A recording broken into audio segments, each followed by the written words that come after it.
Finally YouTube এবং ফেসবুকের টাকা দিয়ে বাইক কিনতে যাইতেছি। গাইস, দীর্ঘ 1 বছর ধরে আমরা ইউটিউব এবং ফেসবুকের টাকা জমাইতেছি এই বাইকটা কেনার জন্য। এখন কোন বাইক কিনতে যাইতেছি ওইটা তো বাইক কিনতে গেলে তোমরা দেখতে পারবা। আর আমাদের সাথে কে কে যাইতেছে আজকে বাইকটা কেনার জন্য? শোয়েব ভাই এন্ড সজীব ভাই, আমি এবং আমার ভাই এবং আমার আব্বু আর এলাকার একজন বড় ভাই যাইতেছে আমাদের সাথে আমাদের বাইকটা কেনার জন্য। কারণ ভাই ব্রাদার নিয়ে গেলে একটু ভাব আলাদা আসে কি। তো যাই গাইস, ফাইনালি আজকে আমরা খুবই এক্সাইটেড, কারণ জীবনে মানুষ অনেক কিছু চায়। অনেক পোলাপাইন আছে বাপ মার টাকা মানে বাপ মার পা ধইরা তারপরে যা বাইক কিনা দেয় বাপ মায়, কিন্তু আমাদের এই জিনিসটা করা লাগে নাই। গাইস দেখতেছি মাথা গরম। আচ্ছা গাইস, তোমরা কমেন্টে গেস করো আমরা কোন গাড়িটা কিনতে চাইতেছি। ভিডিওতে কেউ টানায় আগে দেখো না, এখন এই টাইমে তোমরা কমেন্টে গেস করো যে আমরা কোনটা কিনতে চাইতেছি। তো অনেক দিনের ইচ্ছা, অনেক দিনের স্বপ্ন পূরণ করতে যাচ্ছি আজকে আমরা। এখন আমরা আছি রাজগঞ্জ ব্রিজের কাছে। আমরা এখন যাচ্ছি বাইকের শোরুমে। কোন বাইকের শোরুম সেটা যাওয়ার পরে তোমরা দেখতে পারবা। তো আমরা ঝটপট উঠে গেলাম একটি অটোতে। দেখো গাইস, মনে মনে তো খুব এক্সাইটেড, আবার এইটাও বিশ্বাস করতে পারতাছিলাম না যে আমরা আমাদের টাকা দিয়ে বাইক কিনতে যাইতেছি। এটা আসলে আমাদের জন্য তো অনেক বড় একটা বিষয়। চলো কথা বলতে বলতে চলে আসলাম সুজুকি শোরুমের সামনে। হ্যাঁ, আমরা সুজুকি থেকেই বাইকটা কিনবো, কিন্তু কোনটা কিনবো সেটা তোমাদেরকে একটু পরে বলছি। আমি তো ভাই মনে মনে সত্যি অনেক খুশি ছিলাম, এন্ড আমাদের সাথে যারা ছিল আমাদের ভাই ব্রাদার এন্ড আমার বাবা বড় ভাই সবাই অনেক হ্যাপি ছিল। তো গাইস, এখন ফাইনালি তোমাদের বলেই দেই আমরা কোনটা কিনতেছি। আমরা কিনতেছি মনোটন, তাও ব্ল্যাক কালারের।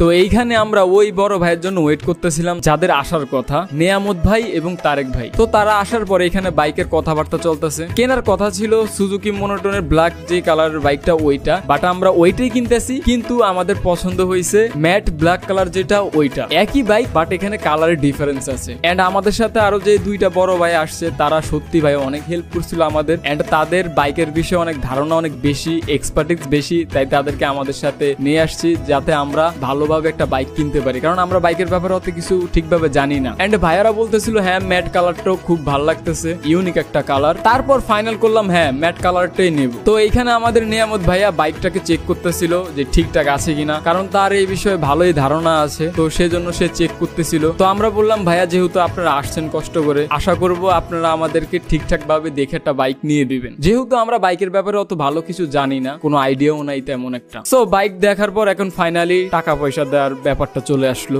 এন্ড এই সেই টাকা যা আমরা জমাইতেছিলাম বাইকটার জন্য। গাইস, অনেকে বলে ইউটিউব ফেসবুক থেকে কিছু করা যায় না, কোনো ইনকাম করা যায় না, বাট না ভাই, চেষ্টা করলে অবশ্যই সম্ভব। আমার দাদুকে কিন্তু খুব এক্সাইটেড দেখা যাচ্ছে। দাদু, দাদু বউ নিতে আসছি আমরা, আর ওই যে তোমার রিভিউ বাইক, আর ওই যে দেখো। তো এইখানে আমাদের বাইকটা অ্যাসেম্বল করানো হইতেছিল। এখানে আমাদের বড় ভাইয়ের একটু হাই বলে দিল আপনাদের উদ্দেশ্যে। গাইস, চলো আমাদের নতুন বাইকের সাউন্ডটা একটু শোনা যাক।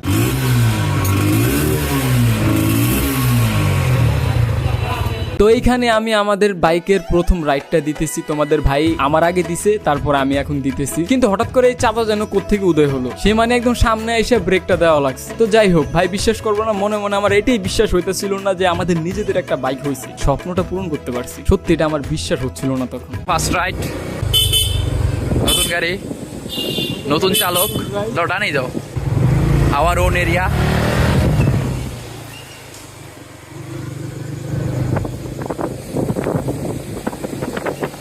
তো গাইস, আজকের এই ছোট্ট ব্লগটা এতটুকুই। এটা তোমাদের সাথে শেয়ার করার কারণ হচ্ছে তোমরা আমাদের একটা ফ্যামিলির মতো। তো আমরা যাই করব সেটা আমরা তোমাদের সাথে শেয়ার করি। এন্ড আরেকটা কারণ হচ্ছে, জানি না তারা এই ভিডিওটা দেখবে কিনা, বাট যদি দেখে থাকে তাদের উদ্দেশ্য বলতে চাই, চেষ্টা করলে সবই সম্ভব। অনেকে অনেক কথা বলছিল যখন শুরু করেছিলাম, এটা দিয়ে হবে না, এটা টিকটকাররা করে, হ্যান করে, ত্যান করে, বাংলাদেশে এইসবের ভাত নাই, এইখান থেকে যদি টাকা আসতো তাহলে সবাই এটা করতো। কিন্তু না, টাকা ঠিকই এখান থেকে আসে, কিন্তু এটা সবাই চাইলে করতে পারে না। এখানে ধৈর্যের বিষয় আছে, সহনশীলতার বিষয় আছে, কারণ এখানে অনেক কিছু সহ্য করতে হয়। এটা যেহেতু একটা অনলাইন জগৎ, এখানে অনেক কিছু তোমার সহ্য করা লাগবে, ফেস করা লাগবে। ব্যাড কমেন্ট, গুড কমেন্ট, সবকিছুর সামনে তোমার মুখোমুখি হওয়া লাগবে। সেইগুলো সহ্য করে যদি তুমি কন্টিনিউ করতে পারো, তাহলে এখান থেকে তুমি কিছু না কিছু করতে পারবা। এন্ড তোমাদের কাছে কেমন লাগছে এই ভিডিওটা সেটা কমেন্টে জানাবা। আজকের মতো এতটুকুই, দেখা হবে, কথা হবে অন্য কোনো ভিডিওতে। আল্লাহ হাফেজ।